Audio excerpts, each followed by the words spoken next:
Terkadang saat kita membuat suatu program, kita ingin memasukkan kondisi tertentu ketika program dijalankan atau kode dijalankan untuk memasuki sebuah exception.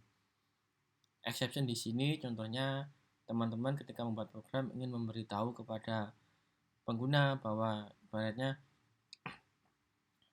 nilai yang dia masukkan salah. Namun kendalanya ketika kita membuat exception, ketika dites akan menghasilkan error ketika di testing di unit testnya. Contohnya seperti kode berikut ini. Di kelas kalkulator di function bagi ini aku kasih kondisi, yaitu ketika pembaginya 0, aku kasih keluaran, aku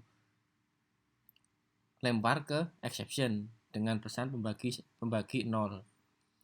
Namun ketika dijalankan unit testnya, coding ini akan mengeluarkan error seperti ini. Jadi unit test yang kita jalankan tidak semuanya berhasil, ada error 1.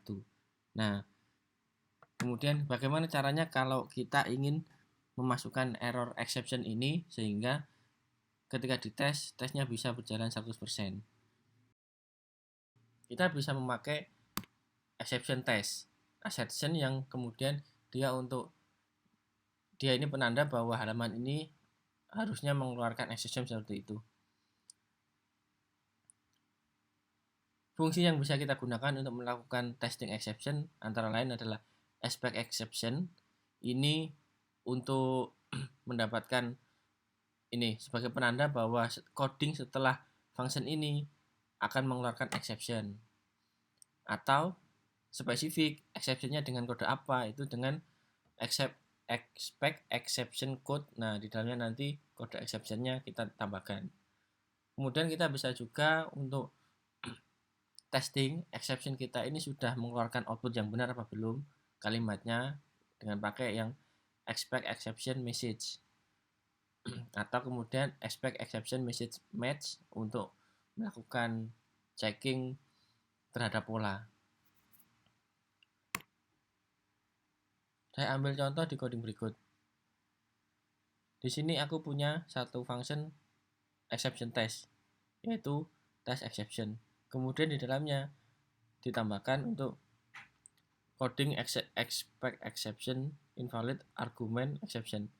Inilah penanda bahwa coding yang dijalankan di bawahnya adalah kode yang akan mengeluarkan exception. Jadi ketika kita sudah menambahkan kode ini dan di bawahnya tidak mengeluarkan exception, maka testing kita malah akan mengeluarkan error atau failure.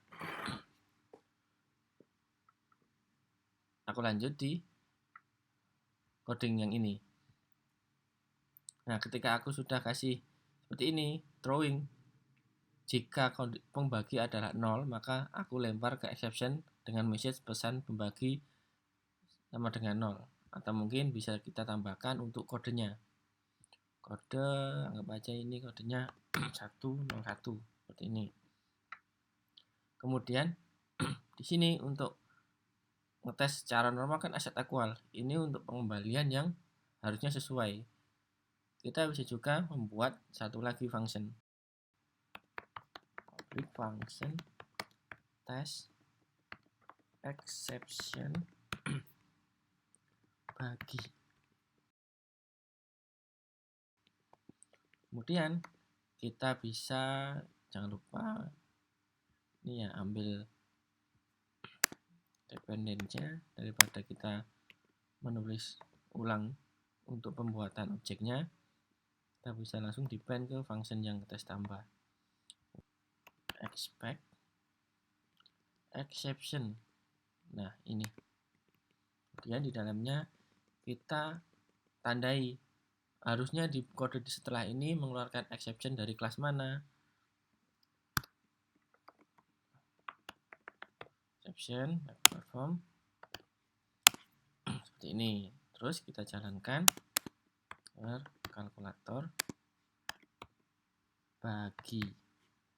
Anggap aja 10 dibagi dengan 0. Harusnya kode ini mengeluarkan sebuah exception. Dan yang ini kita hapus saja karena memang ini masuk di sini. Oke, kita cari.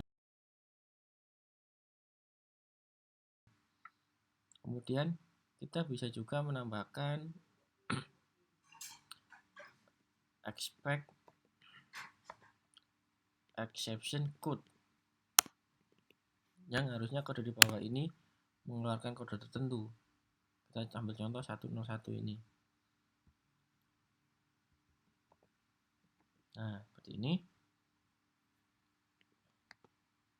Oke. Dan ada lagi expect exception message. Kita bisa cek bagi 0.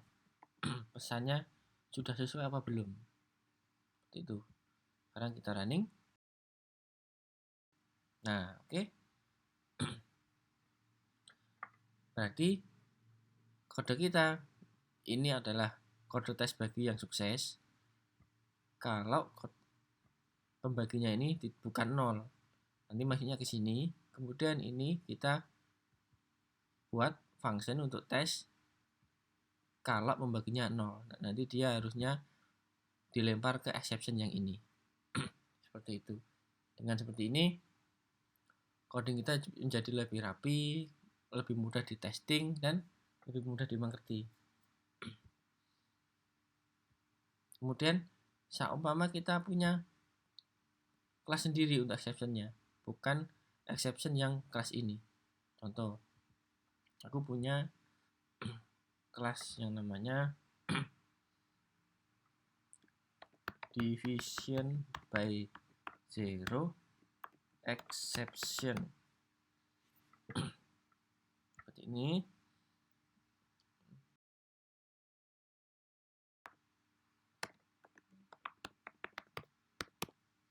Ini aku extend ke sini.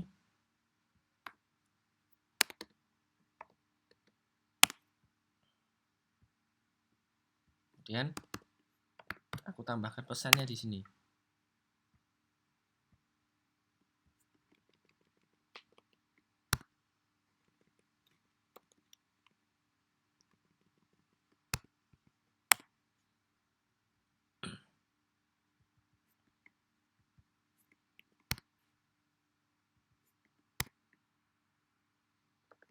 Pembagi 0. Kemudian kodenya 101. Sekarang kita tambahkan di kelas kalkulator. Kita use di sini.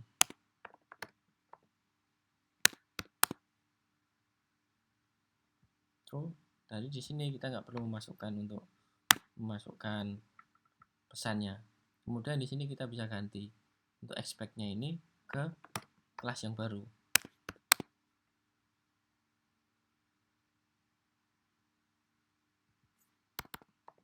Seperti ini.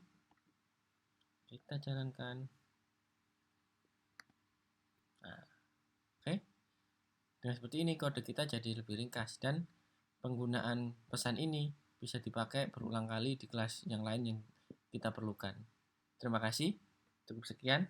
Assalamualaikum warahmatullahi wabarakatuh.